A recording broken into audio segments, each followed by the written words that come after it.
Devaki super market சீட்டு பட்டம் தர இது பாருங்க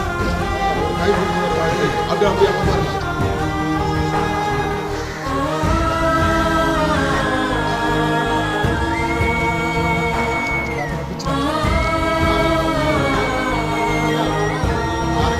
செய்யாறு பேருந்துல தவறவிட்ட 2 லட்சம் ரூபாய் மதிப்பிலான தங்க நகைய மீட்டு கொடுத்த நடத்துனர் மற்றும் அதிகாரிகளுக்கு நகைய பறிகொடுத்தவர் தன்னுடைய நன்றியை தெரிவிச்சிருக்காரு.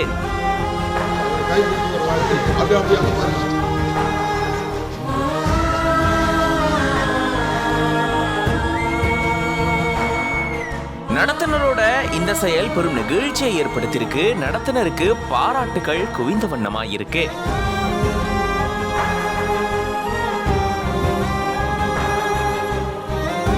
காஞ்சிபுரத்தை சேர்ந்தவங்க விஜயபாலன் கீதா தம்பதி. தன்னுடைய 5 வயது வருணிகா அப்படின்ற பேத்தியோட இவங்க காஞ்சிபுரத்துல இருந்து செய்யாறு போகக்கூடிய பேருந்துல ஏறி இருந்திருக்காங்க. காஞ்சிபுரத்துல இருந்து ஆரணிக்கு ஒரு நிகழ்ச்சியில கலந்துக்கிறதுக்காக இவங்க போன நிலையில தான் விஜயபாலனுடைய மடியில பேத்தி வருணிகா உட்கார்ந்துட்டு வந்ததா கூறப்படுது. அப்போ விஜயபாலனுடைய பாக்கெட்ல தங்க செயின் வைக்கப்பட்டதாகவும் ஆரணியில இறங்கினதுக்கு அப்புறமா அந்த செயினை தேடும் பொழுதுதான் செயின் தவறி இருக்கிறது தெரிய வந்திருக்கா. உடனடியா அங்க இருக்கக்கூடிய நேர கட்டுப்பாடு அறைக்கு இவர் போயிட்டு இந்த தகவலை சொல்ல அங்கிருந்து செய்யாறு பேருந்து பணிமணிக்கு தகவலை தெரிவிச்சிருக்காங்க. அங்க இருக்கக்கூடிய மேலாளருக்கு இந்த தகவலை தெரிவிச்ச உடனே மேலாளர் இந்த பேருந்தினுடைய நடத்துனரான வரதராஜன் கிட்ட சொல்லியிருந்திருக்காரு. நடத்துனர் பேருந்துக்குள்ள தேடி பார்க்கும் போதுதான் அந்த நகை பெட்டி இருந்திருக்கிறது தெரிய வந்திருக்கு. உடனடியா அத மேலாளர் கிட்ட நடத்துனர் ஒப்படைச்சிருந்திருக்காரு. அதை தொடர்ந்து விஜயபாலன் அங்க வரவழைச்சு அவர்கிட்ட இந்த நகை பெட்டியை வழங்கியிருந்திருக்காங்க. இப்படி காணாம போன தவறு விட்ட இந்த நகை